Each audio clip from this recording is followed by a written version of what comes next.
Bismillahirrahmanirrahim, alhamdulillah, salatu wassalamu ala rasulillah wa ala alihi wa sahbihi wa man wala. Que Dieu vous bénisse tous pour votre patience et votre engouement pour acquérir le savoir et surtout pour mieux connaître et aimer votre prophète bien-aimé sallallahu alayhi wa sallam.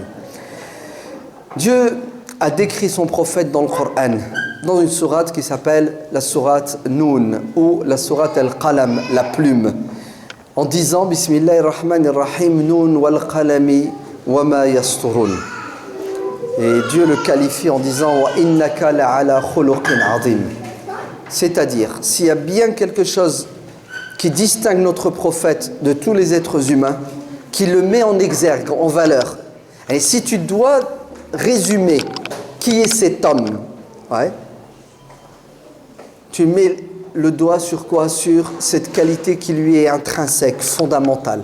C'est al-khuluq, le savoir-vivre, le bon comportement, l'éthique, la morale. Mais pas n'importe quelle éthique et morale. Al-azim, c'est-à-dire, Ya Muhammad, tu es d'un comportement exemplaire, inégalé. C'est-à-dire, tous les êtres humains réunis ne t'arrivent pas à la cheville dans ton savoir-vivre, dans ton être. Et c'est ça qui a fait que les gens l'ont aimé et l'ont suivi. C'est pas sa force physique, c'est pas son intelligence rationnelle, c'est pas son origine descendant de la tribu des Quraysh. Non, les gens l'ont aimé parce qu'il était quoi? Parce qu'il était intègre, parce qu'il était honnête, parce qu'il était bon, parce qu'il était généreux, parce qu'il était pardonneur. Est-ce que vous savez que ses ennemis les plus farouches n'ont jamais pu lui reprocher un comportement malsain? La preuve, c'est son cousin Abu Sufyan. Lorsqu'il s'est retrouvé devant Héraclius, l'empereur byzantin, Héraclius va le questionner en lui disant « Réponds à mes questions, je veux connaître la vérité sur cet homme qui se prétend prophète messager. » Merci, que Dieu te bénisse. Et Abu Sufyan dit, j'aurais tant aimé le dénigrer, j'aurais tant aimé dire du mal de lui, j'aurais tant aimé mentir sur le prophète Mohammed alayhi salatu wassalam pour éviter que les Byzantins, les chrétiens croient en lui et le suivent. Mais Héraclius l'a piégé en lui disant, rapproche-toi et je veux que tes amis soient derrière toi. Et si jamais il ment, vous me faites signe. Et regardez ce que va lui dire Héraclius. Dis-moi la vérité sur cet homme. Est-ce que sa réputation est mauvaise ou bonne? Abu Sufyan n'a pas le choix, car c'est une vérité, si ce n'est que de dire non. Il est irréprochable. D'ailleurs, il a le qualificatif de Muhammad, l'homme de confiance, Al-Amin. Muhammad, le véridique. Muhammad qui a toujours été proche des petites gens, des orphelins, des veuves, de l'opprimé, du déshérité. Et à un moment donné, Héraclius dit, est-ce qu'il a déjà trahi? Est-ce que Muhammad vous a déjà trahi? Il n'a pas tenu sa parole. Abu Sufyan dit, il ne nous a jamais trahis. Cependant, on vient de signer avec lui une trêve et on ne sait pas ce qu'il adviendra de cette trêve. C'est la seule, dit Abu Sufyan par la suite, chose que j'ai pu glisser sournoisement.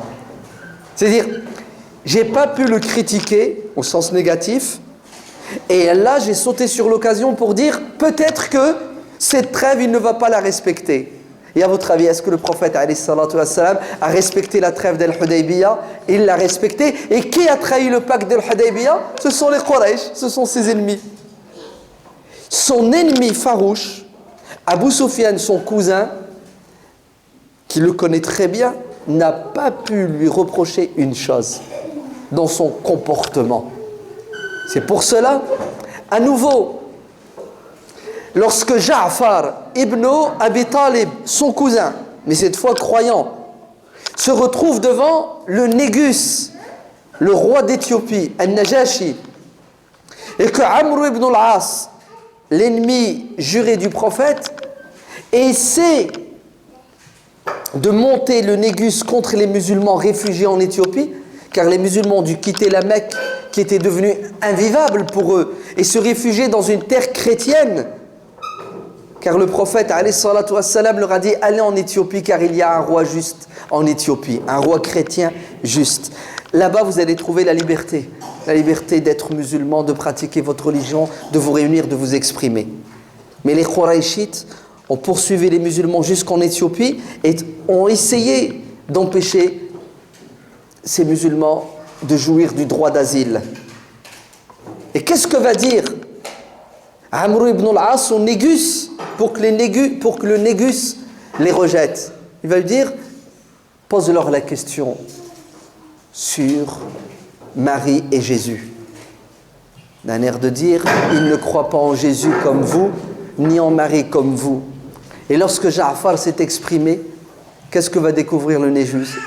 Il va découvrir que ce que le Coran dit de Isa, c'est beau et c'est magnifique et c'est véridique. Et là, le négus pose la question à Ja'far en lui disant: très bien, cet homme, ce prophète, à quoi il invite les gens? C'est quoi son message? Écoutez le résumé du message prophétique. Il invite les gens à honorer les parents. Il invite les gens à respecter le voisin. Il invite les gens à avoir de la miséricorde envers les êtres humains. Il invite les gens à prendre soin de l'opprimé. Que des invitations humanistes. Oui, c'est comme ça que Ja'far résume l'islam. Une religion basée sur quoi? Sur la miséricorde et l'amour de son prochain. Sur le bon comportement. Et le négus va se convertir à l'islam. Et Héraclius, l'empereur byzantin, va se convertir à l'islam. Oui. Quand Abu Sufyan va lui parler du prophète, il va reconnaître qu'il est le dernier des messagers.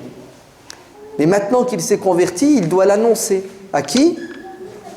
À son peuple, mais surtout aux notables. Et il les réunit dans la grande église de Jérusalem, Ilia. Et il ferme les portes. Et il a en face de lui un parterre d'évêques, de cardinaux, les puissants, ceux qui dirigent. Et vous savez ce qu'il leur dit? Il leur dit que cet homme, le prophète alayhi salatu wassalam, c'est celui qu'on attendait depuis longtemps, celui qui est cité dans nos livres.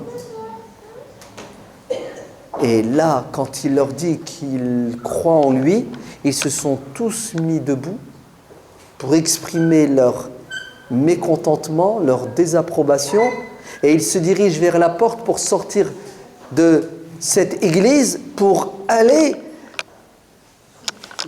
soulever le peuple contre leur empereur chrétien qui est devenu musulman. Et Héraclius, quand il s'aperçoit qu'il va perdre le pouvoir, il les rappelle, il leur dit: calmez-vous. En fait, je vous ai juste testé pour voir si vous étiez toujours accrochés à votre religion. Je suis chrétien. Vous avez vu? Il a renié l'islam pour le trône, le pauvre. Mais au fond de lui-même, il sait qu'il est le dernier des prophètes. D'ailleurs, il va dire une parole qui va se réaliser. Ce territoire, mon territoire, le Moyen-Orient qui m'appartient, va lui appartenir dans peu de temps. Et c'est vrai, hein, tout le Cham va devenir partie de l'empire musulman. Ainsi, écoutez bien, les ennemis les plus farouches du prophète alayhi salatu wassalam qui vont le combattre ne le combattront pas parce que c'était un délinquant, parce que c'était quelqu'un de malhonnête, parce que c'était un voyou. Ils vont le combattre uniquement pour des raisons politiques, pour des raisons économiques, pour des raisons culturelles. Ils ne veulent pas abandonner la religion de leurs ancêtres. Vous savez, ils sont dans un héritage. Ils veulent garder le pouvoir et leurs avantages. Aucun d'entre eux n'a pu émettre une critique qui remet en question sa moralité. Parce que c'est la pire des choses qui puisse arriver à un religieux. C'est de le prendre la main dans le sac, dans le domaine de l'éthique et de la morale. Parce que le propre des religieux, c'est quoi? C'est d'appeler les gens à la vertu. Et s'il ne lui donne pas l'exemple, il fait fuir les gens et il perd toute crédibilité. Qu'est-ce que vous en avez à cirer de votre médecin si c'est un fumeur? Il vient vous soigner et il fume, alors qu'il sait très bien que la cigarette est mauvaise et dangereuse. Alors vous l'envoyez balader, votre médecin, vous dites non, non, ne me soignez pas parce que vous fumez? Non. Vous, ce qui vous intéresse dans votre médecin, c'est ça? Sa compétence médicale. Oui ou non? Le mécanicien à qui vous remettez votre voiture, qu'est-ce que vous en avez à cirer si il boit, si il est violent? Tout ce qui vous intéresse, c'est qu'il répare votre voiture. Mais le religieux, celui qui parle au nom de Dieu, qui fait la morale, il est dans le collimateur de tout le monde. Dans quel domaine? Au niveau éthique et moral. Si jamais il faillit dans ce domaine, il perd toute crédibilité et les gens le fuient. Regardez ce qui s'est passé au Moyen-Âge avec l'Église. Hein? Et encore aujourd'hui, quand on découvre vous savez, tous les scandales, hein, la pédophilie et tout ce que vous voulez. Bref, en résumé, le prophète Mohammed sallallahu alayhi wa sallam a toujours été d'un comportement irréprochable. C'est pour ça que les gens l'ont suivi. Qu'est-ce que Dieu dit dans le Coran? فَإِنَّهُمْ لَا يُكَذِّبُونَكَ وَلَكِنَّ الظَّالِمِينَ بِآيَاتِ اللَّهِ يَجْحَدُونَ. C'est ce que ça veut dire? Non? Mais je vais vous le dire. Ô Mohammed, ce n'est pas toi qu'ils remettent en question. Ils n'ont pas de problème avec ta personne. Parce qu'ils te connaissent très bien. Ils savent qui tu es. Mais ils ont un problème avec ta religion qui les dérange. Parce qu'elle leur demande de faire des efforts et de changer. Quant à toi, à ta personne, ils ne peuvent rien te reprocher. La preuve, Abu Sufyan, à nouveau, il est avec sa femme Hind, son fils Muawiyah, et il revient d'un endroit et il croise le prophète qui était à pied, et il dit à son fils Muawiyah, descends de ta monture, laisse-la mon cousin, c'est du respect. Et il l'accompagne jusque devant chez lui. Il continue sa route et sa femme Hind lui dit, pourquoi tu as fait descendre mon fils et tu as fait monter notre ennemi? C'est ce qu'il lui a dit, Abu Sufyan. Il lui a dit, Hind, ma chérie, tu sais très bien qu'il est sincère et qu'il est honnête et qu'il est véridique. Mais notre problème avec lui, c'est pas sa religion, c'est la compétition et la concurrence entre clans, entre tribus. C'est tout. Oui, le prophète Mohammed sallallahu alayhi wa sallam a été classé par un auteur américain contemporain qui s'appelle Michael Hart comme étant le meilleur. Il a écrit un livre qui s'intitule « Les 100 personnages les plus grands, les plus influents ». The Greatest, les 100 de toute l'histoire. Il en a trouvé 100, c'est pas difficile. Des grands, Michael Hart, des gens extraordinaires en tant que personnes et qui ont apporté à l'humanité des choses magnifiques. Mais après, il fallait hiérarchiser. Hein. Qui est le premier? De tous ces 100 hommes et femmes magnifiques, qui est le meilleur? Il n'est pas musulman, hein. Écoutez bien. Mais son honnêteté, sa probité intellectuelle ont donné le résultat suivant. Le premier, c'est Mohammed sallallahu alayhi wa sallam. Le premier, c'est le prophète Mohammed alayhi wa sallam. Et il a mis Jésus, en qui il croit, le deuxième. Et il a mis Omar ibn al-Khattab, le numéro 50. C'est impressionnant. Vous savez pourquoi? Parce qu'il a étudié sa vie. Et qu'est-ce qu'il a découvert? Il a découvert qu'il n'y avait pas de dichotomie. C'est-à-dire, le prophète, ce n'était pas un hypocrite. Il n'y avait pas de poids, de mesure. C'était le même. Hein, en public, en privé, quand il était dominé par l'oligarchie mécoise, quand il est devenu puissant politiquement, c'est la même personne. Parce que vous ne pouvez pas suivre, vous ne pouvez pas adhérer à une religion qui est portée par quelqu'un qui n'y croit pas et qui ne la met pas en pratique. Comment est-ce qu'on reconnaît les hypocrites, les faux prophètes? Comme dit Isa dans la Bible, l'arbre donne des fruits. Si les fruits sont pourris et mauvais, l'arbre est pourri et mauvais. Le prophète sallallahu alayhi wa sallam est à l'origine de quoi? De cette civilisation musulmane qui a sauvé l'humanité tout entière. Et encore aujourd'hui, on mange des fruits de ce que le prophète a semé il y a 1400 ans. C'est pour cela. Le prophète résume. Il résume. En peu de mots, il nous dit qu'est-ce que c'est que l'islam. Vous êtes prêts?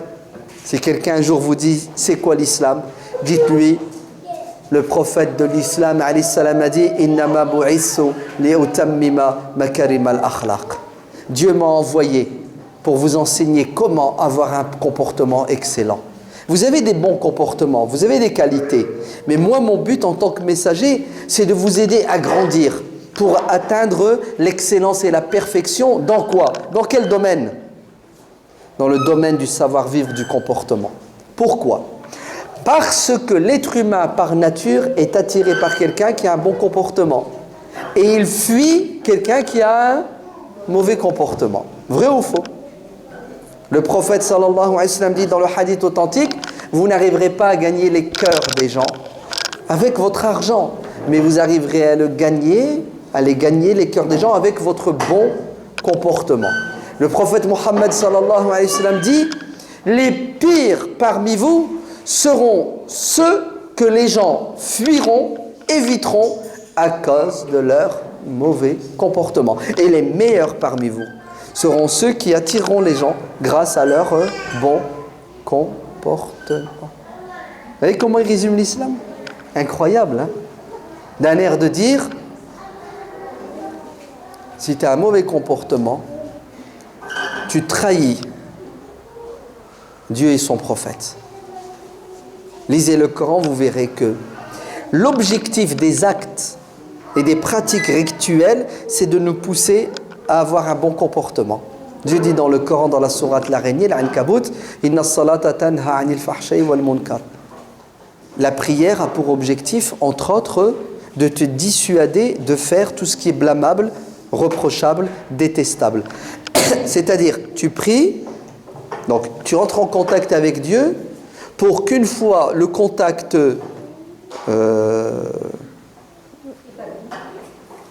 établi, une fois la prière terminée, je ne voulais pas dire une fois le contact rompu, parce qu'il ne doit être jamais rompu. Ouais, c'est juste on passe d'un réseau à un autre. Donc tu établis le contact avec Dieu pour que la conséquence de ce contact, c'est quoi? C'est que tu sors de ta prière et tu ne penses plus, tu ne cherches plus à faire le mal. La prière a pour objectif de t'élever dans ton comportement. C'est beau, non? Khud min amwalihim sadaqatan. La zakat. Ouais? Dieu dit dans le Coran, récupère la zakat des croyants. Pourquoi?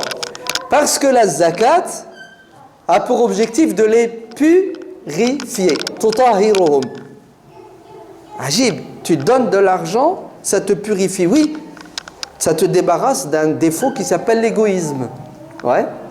Et tu le remplaces par l'altruisme. Tu penses à l'autre. Penser à l'autre, aider l'autre, c'est un bon comportement. Les pratiques dites religieuses ont pour objectif de t'aider à t'améliorer dans ton quotidien, dans tes relations avec les êtres humains, même avec les animaux. Oui, avec les animaux.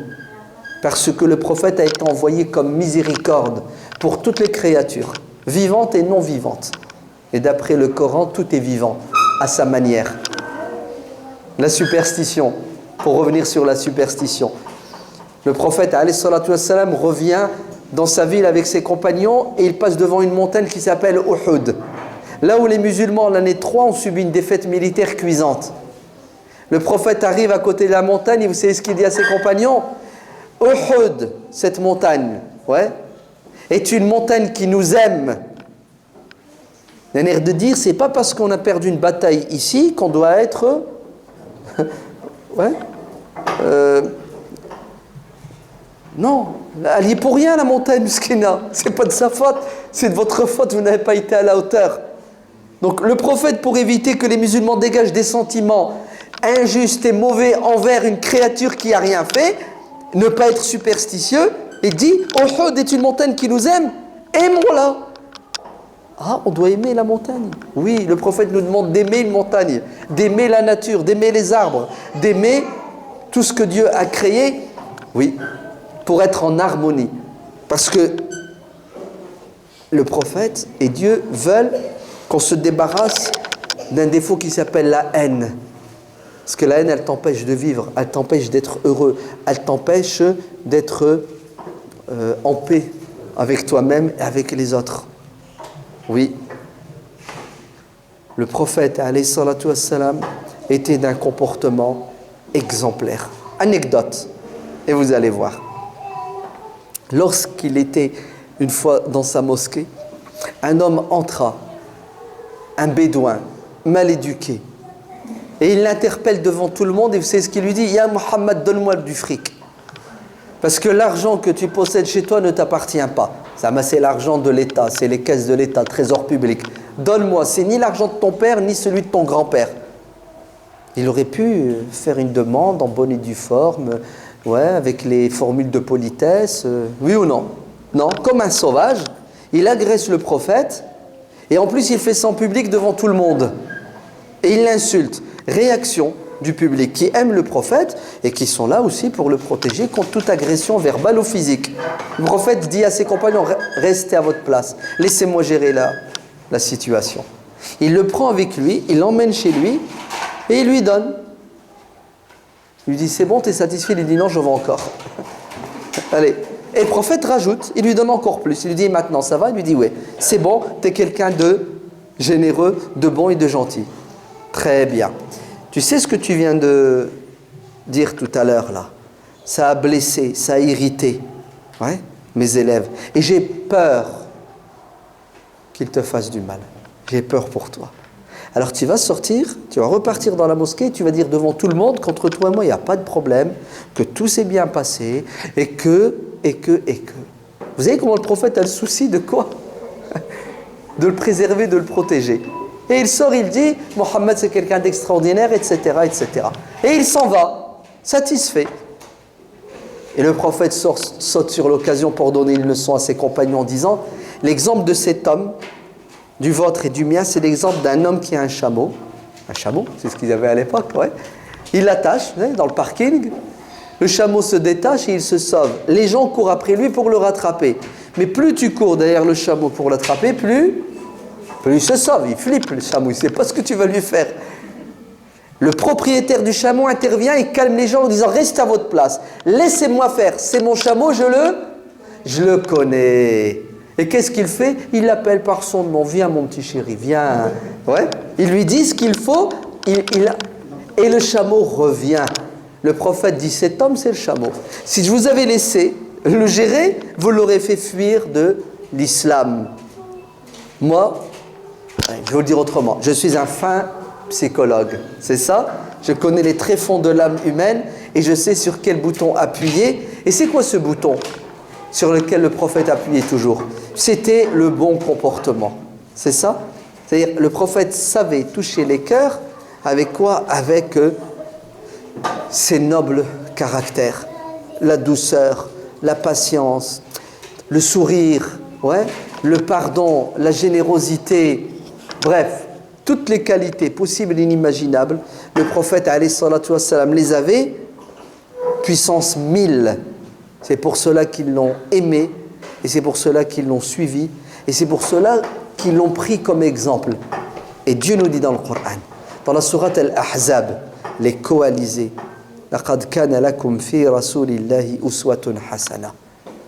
Vous avez dans le messager de Dieu un exemple, un modèle à suivre extraordinaire. Prenez-le comme exemple et modèle. Allez au boulot, chers musulmans. Continuez à étudier, à approfondir vos connaissances dans la vie du prophète alayhi salatu wassalam, et essayons d'être à son image. Et plus on sera à son image, plus les chameaux reviendront dans le giron. Ça va, vous avez pigé? Plus on sera à son image, plus les gens se rapprocheront de cette vérité. Et de deux choses l'une ou l'autre. Vous savez ce qui va se passer? Des gens vont se convertir et ils sont les bienvenus au club. Et d'autres, librement, décideront de rester ce qu'ils sont. Et ils vivront en paix, dans la convivialité avec les musulmans. Car un musulman qui a comme modèle le prophète, alayhi salatu wassalam, ne peut être que quelqu'un de respectueux et de généreux. Vrai ou faux? Lisez. Que Dieu vous bénisse.